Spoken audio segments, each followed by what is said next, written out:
KBR news కి స్వాగతం. ముందుగా ముఖ్యాంశాలు. మంగళగిరి వాసులకు జీవితాంతం గుర్తుండిపోయే అభివృద్ధి. పాస్ పుస్తకాలపై క్యూఆర్ కోడ్. రైలు ఎక్కి కింద పడ్డ వ్యక్తిని కాపాడిన రైల్వే కానిస్టేబుల్. జనసేన పార్టీ ఆవిర్భావ దినోత్సవం సందర్భంగా తెలుగుదేశం పార్టీకి శుభాకాంక్షలు తెలిపిన అంబటి రాంబాబు. వాళ్ళకి అండగా నిలబడడానికి, వాళ్ళని ప్రోత్సహించడానికి, వాళ్ళు చేస్తున్న మంచి కార్యక్రమాలని స్వయంగా చూసేదానికి గౌరవ కేంద్ర మంత్రి వర్యులు పెమ్మసాని చంద్రశేఖర్ గారు, నేను కూడా ఇక్కడికి వచ్చి చూస్తాం జరిగింది. నిజంగానే చాలా ఆనందంగా ఉంది. ఎందుకంటే ప్రత్యేకంగా మన మంగళగిరికి వచ్చేగల ఆవులన్నీ కూడా వీధుల్లో తిరిగే పరిస్థితి. దానివల్ల ఒక పక్కన ప్రజలు ఇబ్బంది పడతాం కానీ ఇంకో పక్కన ప్రత్యేకంగా రాత్రి అనేక యాక్సిడెంట్లు జరిగినాయి. అందుకే ఇటు పక్క ఈ గోశాల, ఇంకో పక్కన వచ్చేగల ప్రత్యేకంగా లక్ష్మీ నరసింహస్వామి ఆలయం ఆధ్వర్యంలో గోశాల కూడా పునఃప్రారంభిస్తాం కూడా జరిగింది. సో మంగళగిరి నియోజకవర్గ పట్టణం లోపల ఆవులు రోడ్డు పైన తిరగకూడదు అనేది ఒక లక్ష్యంగా పెట్టుకున్నాం. ఎందుకంటే దానివల్ల ప్రజలు అనేక ఇబ్బందులు ఎదుర్కొన్నారు. వాళ్ళు గోశాలలు పెడితే బాగుంటుందనే లక్ష్యంతో మన కూటమి ప్రభుత్వం పనిచేస్తుంది. మంగళగిరి నియోజకవర్గం వచ్చేగల ఆనాడు నేను ప్రజలందరినీ కోరాను, భారీ మెజారిటీ ఇవ్వండి, నాకు మీరు ఎంత ఎక్కువ మెజారిటీ ఇస్తే అంత బలం మంచి పనులు అభివృద్ధి చేసాక నాకు వస్తుందని చెప్తాం జరిగింది. దాంట్లో భాగంగా ఆంధ్ర రాష్ట్ర చరిత్రలో ఎప్పుడు రాని విధంగా మంగళగిరి నియోజకవర్గం మెజారిటీ ఇస్తాం జరిగింది. మొన్న జరిగిన ఎన్నికల్లో హైయెస్ట్ మెజారిటీస్ ఆంధ్ర రాష్ట్ర చరిత్రలో వస్తాం జరిగింది. దాంట్లో మంగళగిరి 3వ స్థానంలో ఉంది. అంటే అటు పక్కన గాజువాక, భీమిలి తర్వాత మంగళగిరిలో పెద్ద ఎత్తున ప్రజలను ఆశీర్వదించారు, దీవించారు, గెలిపించారు. నాకు నా గౌరవం నిలబెట్టారు. వాళ్ళకి నేను రుణపడి ఉంటాను. అనేక అభివృద్ధి సంక్షేమ కార్యక్రమాలు కూటమి ప్రభుత్వం ప్రారంభించింది. ఈరోజు నేను గర్వంగా చెప్పగలుగుతాను, దశాబ్దాలకు ఏదైతే ఇంటి పట్టాలు అంటే ఎంక్రోచ్మెంట్ రెగ్యులరైజ్ చేయాలని ప్రజలు మొత్తుకుంటా ఉన్నారు. నిన్న మొదటి పట్ట ఇప్పటంలో జనరేట్ అయింది. ఇప్పటికీ మొదటి విడతలో సుమారుగా 5,000 మందికి ఇల్లు పట్టాలు ఉగాది తర్వాత ఇవ్వాలనే లక్ష్యం పెట్టుకుని మేము పనిచేస్తున్నాం.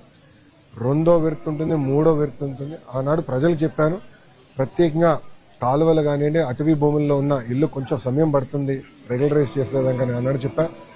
ఈరోజు కేంద్రంలో పెమ్మసాని చంద్రశేఖర్ గారి సహకారంతో రైల్వే మంత్రి గారిని మేము కలిసినప్పుడు, రైల్వే భూముల్లో మాకు రెగ్యులరైజ్ చేయాలని మేము కోరినప్పుడు అనుకూలంగా మంత్రి గారు స్పందించారంటే దాని వెనకాల పెమ్మసాని చంద్రశేఖర్ గారి కృషి చాలా చాలా ఉంది.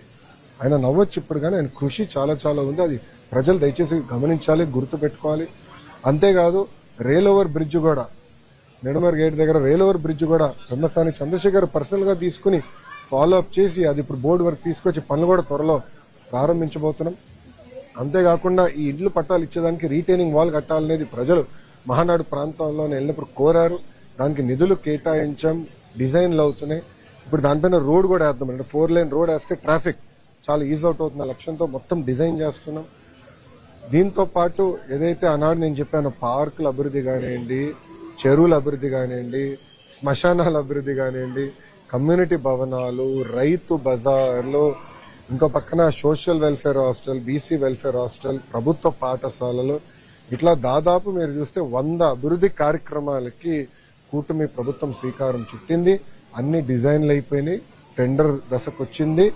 టెండర్లని దేవుడి సహకారంతో ఏప్రిల్ మే మాసంలో పూర్తి చేసి భూగర్భ డ్రైనేజ్ కానివ్వండి, భూగర్భ నీరు కానివ్వండి, అంటే వాటర్ పైప్ లైన్ కానివ్వండి, భూగర్భ గ్యాస్, భూగర్భ పవర్ కూడా ఇవ్వాలని మంగళగిరి లక్ష్యం పెట్టుకుని పనిచేస్తున్నా.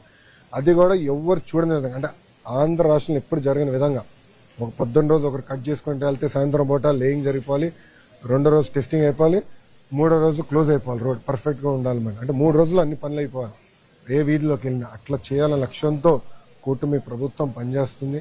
అంతేకాదు ఆనాడు చెప్పే జెమ్స్ అండ్ జ్యువెలరీ పార్క్ ప్రత్యేకంగా మంగళగిరిలో ఏర్పాటు చేయాలి అని లక్ష్యం పెట్టుకున్న దానికి భూములు కూడా ఎత్తికాం, డిజైనింగ్ జరుగుతుంది. అంటే డిజైన్ టు రీటైల్ అంతా మంగళగిరిలో జరగాలి. మనకు అనేక మంది స్వర్ణకారులు ఉన్నారు కనుక వాళ్ళని ఆదుకోవాలి లక్ష్యంతో మన ప్రభుత్వం పనిచేస్తుంది. అంతేకాదు స్వర్ణకారుల కార్పొరేషన్ ఏర్పాటు చేసాం. ఈ బడ్జెట్లో నిధులు వచ్చినాయి. వచ్చే సంవత్సరం అంటే ఏప్రిల్ నుంచి స్వర్ణకారులకు ప్రత్యేకంగా ట్రైనింగ్ కూడా ఏర్పాటు చేయాలని లక్ష్యంతో కూటమి ప్రభుత్వం పనిచేస్తుంది. చివరిగా నిరుపేద కుటుంబాలు అంటే ఈ భూములన్నీ ఇచ్చిన తర్వాత అంటే పట్టాలు అందించిన తర్వాత ఎవరికైతే ఇల్లు లేదో వాళ్ళందరినీ గుర్తించి ప్రత్యేకంగా టిట్కో అంటే G+3 కింద ఇల్లు కట్టించి వాళ్ళకి ఇంటి తాళాలు ఇవ్వాలనేది కూడా గౌరవ ముఖ్యమంత్రి నారా చంద్రబాబు నాయుడు గారు స్పష్టమైన ఆదేశాలు కూడా జారీ చేస్తాం జరిగింది. సో కేంద్రంలో మోడీ గారు కానివ్వండి, మోడీ గారితో పాటు మన రామ్మోహన్ నాయుడు గారు కానివ్వండి, పెమ్మసాని చంద్రశేఖర్ గారు కానివ్వండి, ఇక్కడ ఆంధ్ర రాష్ట్రానికి వచ్చగల గౌరవ ముఖ్యమంత్రి గారు చంద్రబాబు నాయుడు గారు, ఉప ముఖ్యమంత్రి గారు పవన్ అన్న, మంత్రిగా నేను ముగ్గురం కలిసికట్టుగా మంగళగిరి అభివృద్ధి కోసం అహర్నిశలు కష్టపడతాం. ఏదైతే ఆనాడు ప్రజలకు హామీ ఇచ్చానో ఒక పద్ధతి ప్రకారం చేసుకుంటూ వెళ్తున్నా. కొన్ని దిక్కల ప్రభుత్వానికి ఇబ్బంది ఉంది అంటే సొంత నిధులు ఇచ్చి కూడా, అంటే ప్రభుత్వ నిధులు కాదు, నా సొంత నిధులు ఇచ్చి కూడా పార్కుల విషయం కానీ ఇతర విషయాలు కూడా నేను చేస్తాం జరుగుతుంది. గతంలో ఎట్లయితే పనిచేసాను దానికి రెట్టింపు 10 రెట్లు ఎక్కువ నేను చేస్తూ పోతున్నాను. ఆనాడు మొదలుపెట్టిన అన్ని సంక్షేమ కార్యక్రమాలు ప్రతిపక్షాలు ఏదైతే మొదలుపెట్టిన అన్ని కూడా ఈరోజు నడుస్తున్నాయి. ఇంకా బలోపేతం చేసి ముందరికెళ్తాను. ఇప్పుడు మీడియా మిత్రులకి ఏమైనా ప్రశ్న ఉంటే నాకు సమాధానం చెప్పడానికి నేను సిద్ధంగా.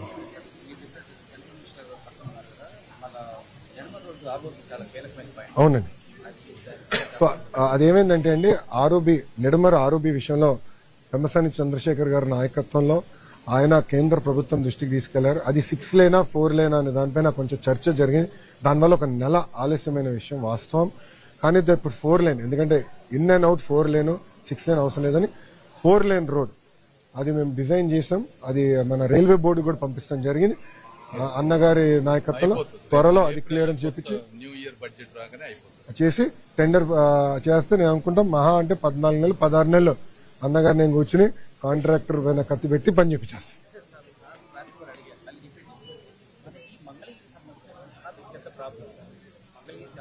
అవునండి, కరెక్ట్. అవును, నేను అనుకుంటాం మహా అంటే ఇంకా ఒక 8 నెలల నుంచి 12 నెలలు పడుతుంది. ఇప్పుడు కరకట్ట రోడ్ పూర్తి చేయాలి, సీడ్ యాక్సెస్ రోడ్ పూర్తి చేయాలి. దాని తర్వాత మనకి E12, 13, E11, E13, 11, 13 అది కూడా హైవే కనెక్ట్ చేయాలి. మన వెస్టర్న్ బైపాస్ ఏదైతే ఉందో అది 3-4 విద్యుత్ స్తంభాల వల్ల ఆగిపోయింది. అది కూడా గౌరవ ముఖ్యమంత్రి గారితో కూడా పొద్దున్న నేను మాట్లాడటం జరిగింది. అది డైరెక్షన్ గౌరవ ముఖ్యమంత్రి గారు ఇచ్చారు, అది కూడా ఓపెన్ అయిపోతుంది. ఇంతేకాకుండా నిన్న మీకు చెప్పా సీతానగరం రోడ్ది రీటైనింగ్ వాల్ కొంత కరెక్ట్ గా కానీ డిజైన్ చేస్తే 4 లేన్ రోడ్ వచ్చేదానికి ఆస్కారం ఉంది. అది నేను నారాయణ సార్తో కూడా మాట్లాడాను, ఎంఏడి మంత్రి గారితో. అక్కడ కూడా 4 లేన్ రోడ్ వేసి కరకట్టకి ఇంటిగ్రేట్ చేస్తే ఇంకా ట్రాఫిక్ సమస్య అవుటర్ అంటే అమరావతి నుంచి హైవేకి వెళ్ళేదానికి ఇబ్బంది ఉండదు. నంబర్ 1. నంబర్ 2, మంగళగిరికి వచ్చేగా నేను ఏం చేశానంటే కేంద్ర ప్రభుత్వ సంస్థతో ఒప్పందం కుదుర్చుకుని రైట్స్ వాళ్ళతో ఒక ట్రాఫిక్ మేనేజ్మెంట్ మొత్తం డిజైన్ చేపిస్తున్నాం. అంటే కొన్ని దగ్గరలో అవసరమైతే 1 వే పెట్టాలి, పార్కింగ్ స్ట్రక్చర్లు ఎక్కడ ఏర్పాటు చేయాలి. ఇప్పుడు ఇతర రాష్ట్రాలు నేను చూసి ఆటోమేటెడ్ పార్కింగ్ స్ట్రక్చర్, కారు పెట్టేస్తే మల్టీ లెవెల్ పార్కింగ్ అలా చేస్తాం. కార్పొరేషన్లో ఈరోజు మీరందరూ అద్భుతంగా పనులు కడుతున్నారు కనుక నిధులు కూడా వచ్చినాయి. ఆ నిధులు ప్రజల కోసం ఖర్చు పెడతాం, ఏదో వ్యానిటీ ప్రాజెక్ట్ కానీ ప్రజల కోసం ఈ పార్కింగ్ ఇవన్నీ కూడా చేద్దాం. చాలా పకడ్బందీగా చేసి స్ట్రక్చర్లను ఏర్పాటు చేయాలి. రైట్ సంస్థ రిపోర్ట్ కూడా వచ్చిన తర్వాత ట్రాఫిక్ మీద పెద్ద ఎత్తున ఫోకస్ పెడతాం, అని ఎలాంటి సందేహం లేదు. అధ్యక్ష, రాష్ట్ర ప్రభుత్వ నిర్వహణలో రెవెన్యూ రిజిస్ట్రేషన్ స్టాంప్ శాఖది ప్రత్యేక స్థానం. అధ్యక్ష, ఈ శాఖ ఎంతో సమర్థవంతంగా పనిచేస్తే రాష్ట్ర ప్రభుత్వానికి అంత మంచి పేరుతో పాటు ఆదాయం కూడా లభిస్తుంది. అధ్యక్ష, మా అధినేత సీఎం చంద్రబాబు నాయుడు గారు గతంలో రెవెన్యూ శాఖ మంత్రిగా పనిచేసినప్పుడు, ఉమ్మడి రాష్ట్రానికి ముఖ్యమంత్రిగా పనిచేసినప్పుడు, నవ్యాంధ్ర తొలి సారథిగా ప్రభుత్వాన్ని నడిపినప్పుడు రెవెన్యూ శాఖలో అనేక సంస్కరణలు తీసుకొచ్చారు. అధ్యక్ష, రాష్ట్రంలో భూ రికార్డును మొట్టమొదటిసారిగా కంప్యూటరీకరణ చేసింది విజనరీ లీడర్ చంద్రబాబు నాయుడు గారి నాయకత్వంలోనే.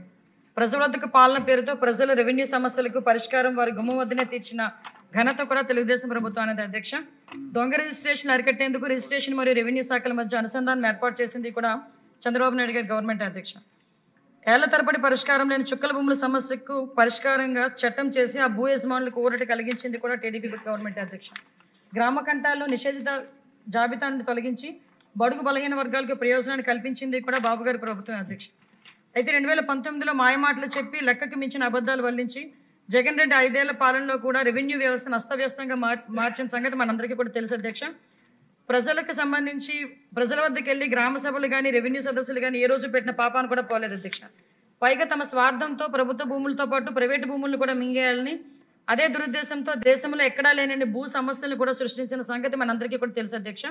బడుగు బలహీన వర్గాలకు మేలు చేస్తున్న మన నెపంతో అధ్యక్ష అసైన్ భూముల్ని 20 TA నుండి తొలగించి ఫ్రీ హోల్డ్ చేస్తామని కూడా చెప్పారు అధ్యక్ష. అయితే ఫ్రీ హోల్డ్ గతంలో ఇదే జిఓఎంఎస్ నెంబర్ 575 ద్వారా 1954కి ముందే అసైన్ చేసిన భూములన్నింటినీ కూడా 22A అంటే 20 TA నిషేధ జాబితా నుండి తొలగించి బడుగు బలహీన వర్గాలకు లబ్ధి చేకూర్చి వారి పక్షాన అప్పుడు గవర్నమెంట్ 2014-19లో మా గవర్నమెంట్ నిలబడింది అధ్యక్ష. కానీ ఇప్పుడు మేము చేసినప్పుడు చాలా పారదర్శకంగా ఎటువంటి అవినీతికి వివాదాలకు తావు లేకుండా చేశాం అధ్యక్ష. కానీ జగన్మోహన్ రెడ్డి గవర్నమెంట్లో అసైన్ భూముల్ని ఫ్రీ హోల్డ్ అంత అక్రమంగానే సాగిన సంగతి మనందరికీ కూడా తెలుసు అధ్యక్ష. అసైన్ చేసి 20 ఏళ్ళు నిండని భూముల్ని కూడా ఫ్రీ హోల్డ్ చేయటం, ప్రభుత్వ భూముల్ని ఫ్రీ హోల్డ్ చేసి తమ పేరు మీద రాసుకోవటం, ఫ్రీ హోల్డ్ నిర్ణయానికి ముందే అమాయకులను అసైన్లకు ఆశ చూపి కారు చౌకగా ఆ భూముల్ని కొట్టేసిన సంగతి కూడా మనందరికీ కూడా తెలుసు అధ్యక్ష. మా ప్రభుత్వం వచ్చిన తర్వాత ఫ్రీ హోల్డ్ చేసిన భూములు రీవెరిఫికేషన్ చేయించింది అధ్యక్ష. అయితే ఇందులో సుమారుగా 13 లక్షలకు పైగా ఎకరాలని ఫ్రీ హోల్డ్ చేయగా అధ్యక్ష, అందులో దాదాపు 5 లక్షలకు పైగా ఎకరాలు నిబంధనలకు విరుద్ధంగా ఫ్రీ హోల్డ్ చేశారు అధ్యక్ష. అంటే దాదాపు 40% మేరకు అవకతవకలు చోటు చేసుకున్న సంగతి కూడా సభ ముందు పెడుతున్నాం అధ్యక్ష. ఫ్రీ హోల్డ్ చేసిన భూముల్లో జరిగిన రిజిస్ట్రేషన్స్లో కూడా అక్రమాలు చోటు చేసుకున్నాయి అధ్యక్ష. 25,000 ఎకరాలకు పైగా రిజిస్ట్రేషన్ జరగగా అందులో 8,000 ఎకరాలు చట్టవిరుద్ధంగా రిజిస్ట్రేషన్ జరిగినాయి అధ్యక్ష. అంటే అధికార బలాన్ని అడ్డు పెట్టుకుని ప్రైవేట్ భూములను కూడా కబ్జాలు పెట్టారు అధ్యక్ష. ప్రభుత్వం మారిన తర్వాత అధ్యక్ష వైసీపీ నేతల బాధితులంతా అధ్యక్ష మా ముందుకు వచ్చి గోడు వెళ్ళబూసుకున్న పరిస్థితి కూడా అధ్యక్ష. మాక్సిమం గ్రీవెన్సెస్ చూస్తే అధ్యక్ష పోలీస్ డిపార్ట్మెంట్కి రెవెన్యూ డిపార్ట్మెంట్కి కలిపి ఉన్నవి 70% భూ వివాదాలు అధ్యక్ష. మాక్సిమం ఎక్కడ ఏ మీటింగ్లోకి వెళ్ళినా రెవెన్యూ డిపార్ట్మెంట్కి పోలీస్ డిపార్ట్మెంట్కి గ్రీవెన్సెస్ ఎక్కువ వస్తున్నాయంటే గత 5 ఏళ్ల పరిపాలన తాలూకా పాపమన్న సంగతి కూడా సభ ద్వారా ప్రజలకు తెలియజెప్పుకోవాల్సిన అవసరం కూడా మా డిపార్ట్మెంట్కి రెవెన్యూ డిపార్ట్మెంట్కి ఉంది కాబట్టి చెప్తున్నాను అధ్యక్ష. ఇది అందుకోసమే ఈ భూ కబ్జాలు అణచివేసేందుకు కబ్జా రాయిలు గుండెల్లో రైలు పరిగెత్తించేలా భూ కబ్జా నిరోధక చట్టాన్ని కూడా తీసుకొస్తున్నాం అధ్యక్ష. లాస్ట్ గవర్నమెంట్లో దానికి సంబంధించి ఒక పీడీ యాక్ట్ని కూడా అసెంబ్లీలో తీర్మానం చేయడం కూడా జరిగింది అధ్యక్ష. అంతకుముందే ఈ భూ యజమానులను భయాందోళనకు గురి చేసిన వారి ఆస్తుల పాలట ప్రమాదంగా మన ల్యాండ్ టైటిలింగ్ యాక్ట్ని కూడా రద్దు చేయడం జరిగింది అధ్యక్ష. కేంద్ర ప్రభుత్వం ఒక మంచి ఉద్దేశంతో నిధులు సమకూర్చి రీసర్వే డిజిటలైజేషన్ చేయమని చెప్తే అధ్యక్ష దాని స్వార్థ ప్రయోజనాలు వాడుకునే పరిస్థితి కూడా లాస్ట్ గవర్నమెంట్లో కనిపించింది అధ్యక్ష. రీసర్వే ప్రాజెక్టు మొత్తాన్ని తప్పులు తడకలుగా మార్చింది. గత ప్రభుత్వ కాలంలో 6,688 గ్రామాల్లో భూములు రీసర్వే పూర్తి చేశారు. దీని మీద కూడా చాలా కంప్లైంట్స్ ఉన్నాయి అధ్యక్ష. భూ యజమానులు అనేక రకాల ఇబ్బందులు ఎదుర్కొన్నారు అధ్యక్ష. అందులో దారుణం ఏంటంటే భూ విస్తీర్ణంలో తప్పులే, సరిహద్దుల్లో తప్పులు, పేర్లు దిద్దుబాటు, భూ వర్గీకరణ సమస్యలపైన భూ యజమానులు చాలా అసంతృప్తి వ్యక్తం చేసిన పరిస్థితి కూడా మీకు తెలుసు అధ్యక్ష.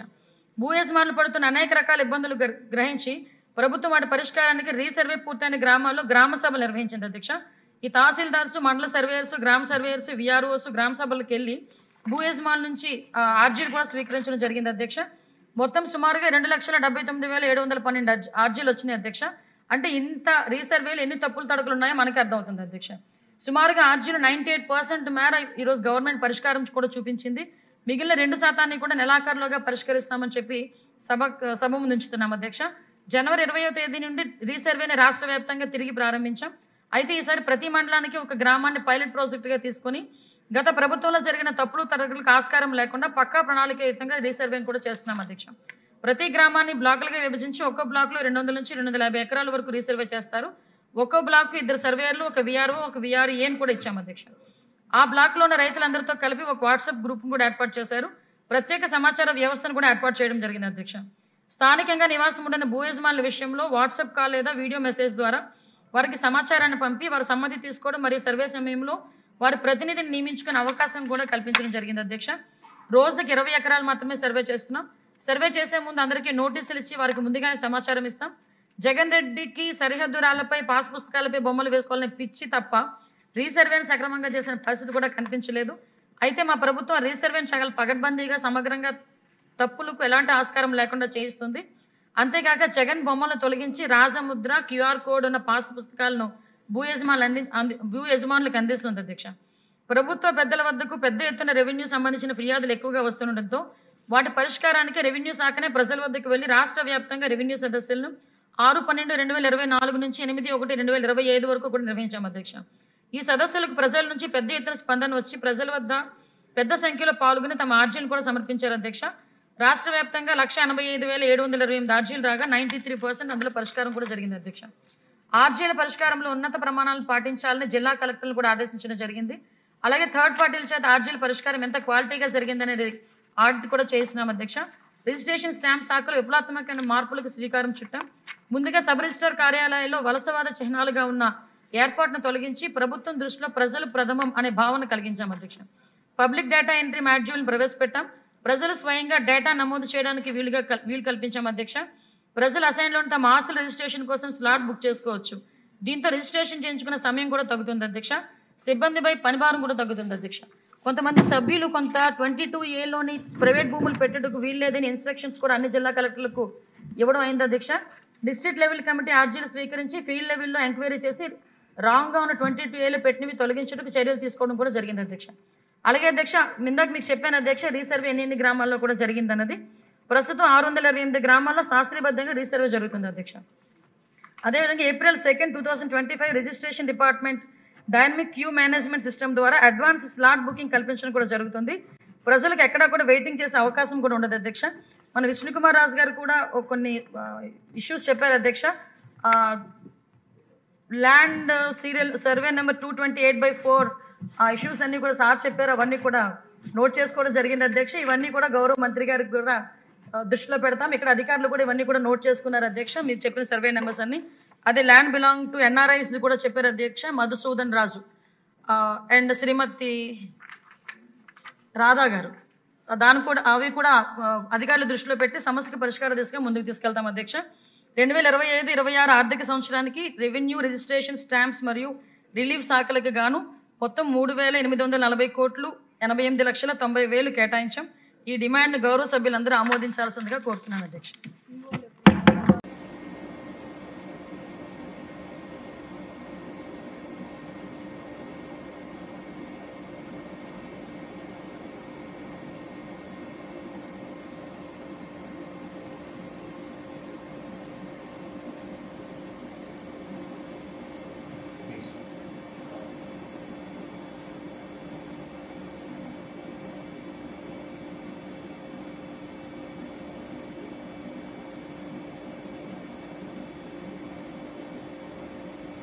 అదేవిధంగా తెలుగుదేశం పార్టీ నాయకులకి, కార్యకర్తలకి కూడా ఈ సందర్భంగా శుభాకాంక్షలు.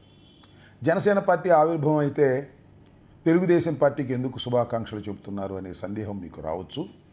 నా వీడియో మొత్తాన్ని చూసిన తర్వాత ఆ సందేహం నివృత్తి అవుతుందని నేను ఈ సందర్భంగా చెప్పదలుచుకున్నాను. జనసేన పార్టీ ఆవిర్భావం 2014.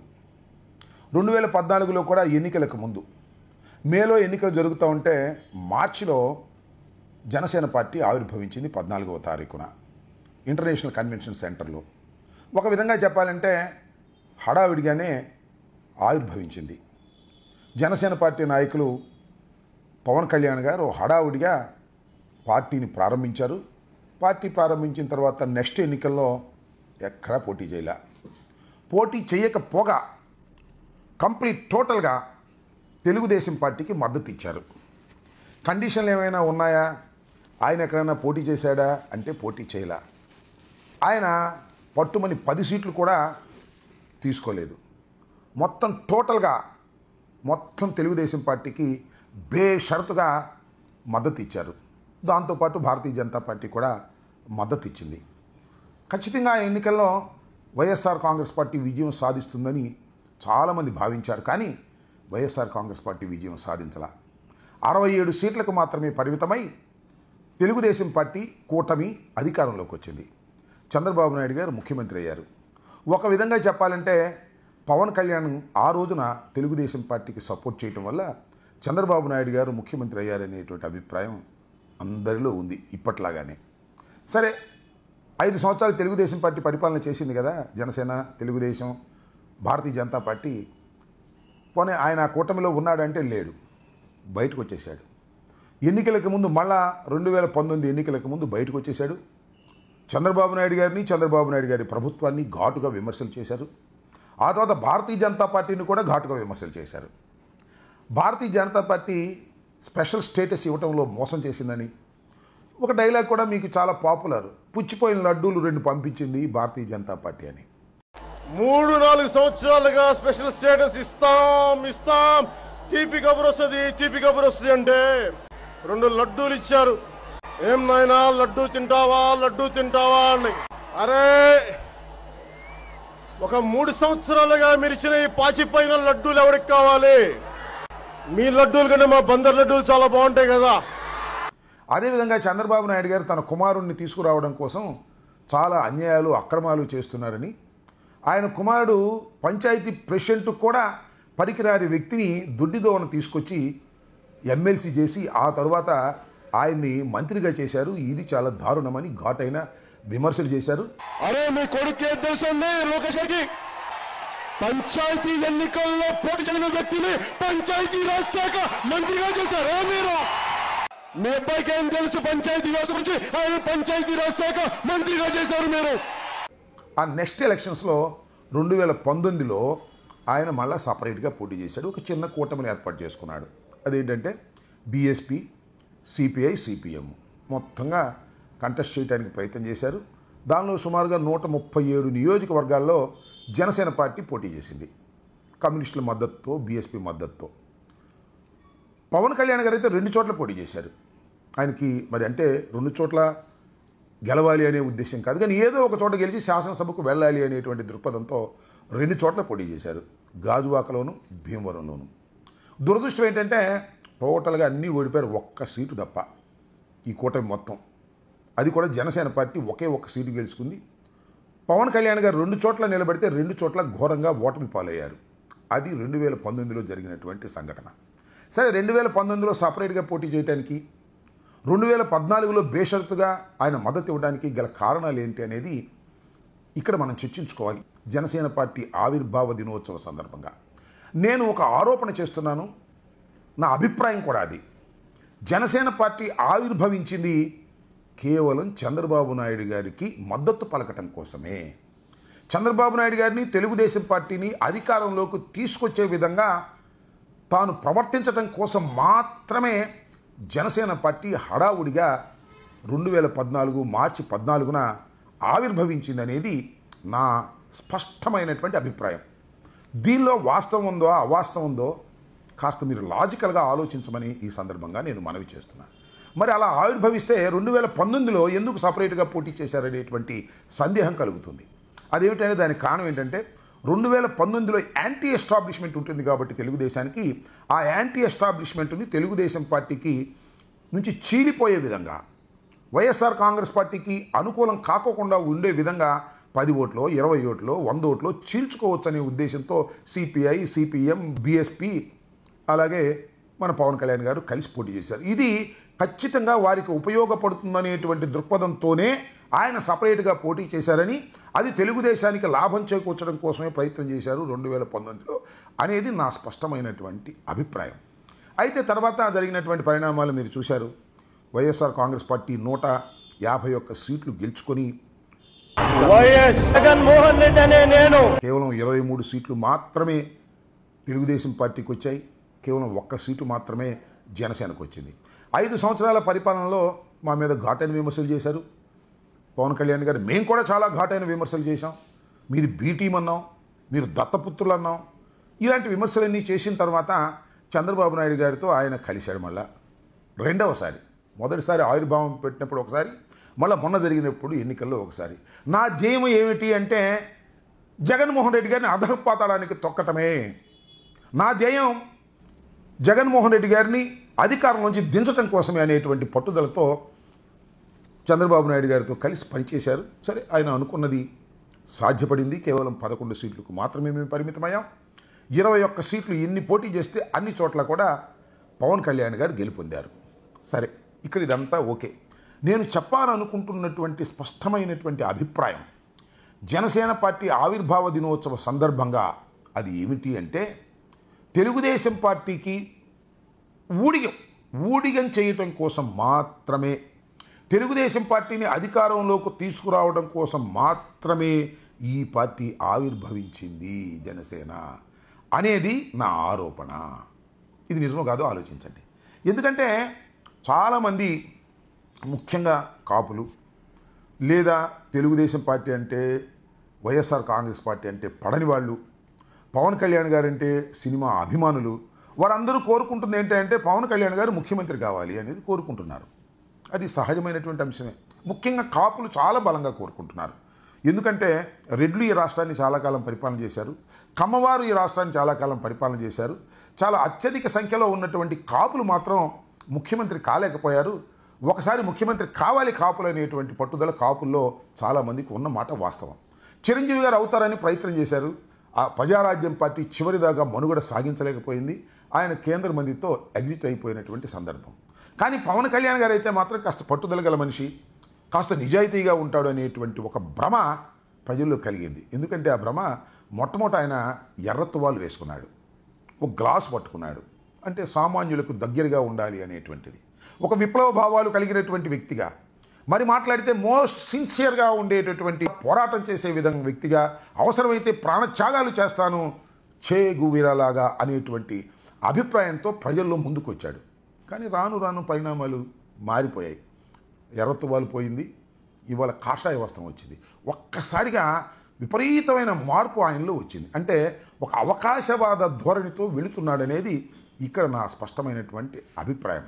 సరే, ఇవన్నీ పక్కన పెడితే ఇవాళ ఆయన ముఖ్యమంత్రి కావాలనే ఆలోచన మాత్రం ఎక్కడా లేదు. ఒక 20, 30, 40 మరి మాట్లాడాలంటే ఇది కేవలం ఒక కాపుల పార్టీగా చిత్రీకరించి ఈ కాపుల పార్టీని తీసుకెళ్ళి చంద్రబాబు నాయుడు గారికి అలా తగిలిద్దాం, కాపులందరూ కూడా చంద్రబాబు నాయుడు గారికి ఓట్లు వేసే విధంగా చేద్దాం అనేటువంటి ఏకైక దృక్పథంతో ఆయన పనిచేస్తున్నాడు.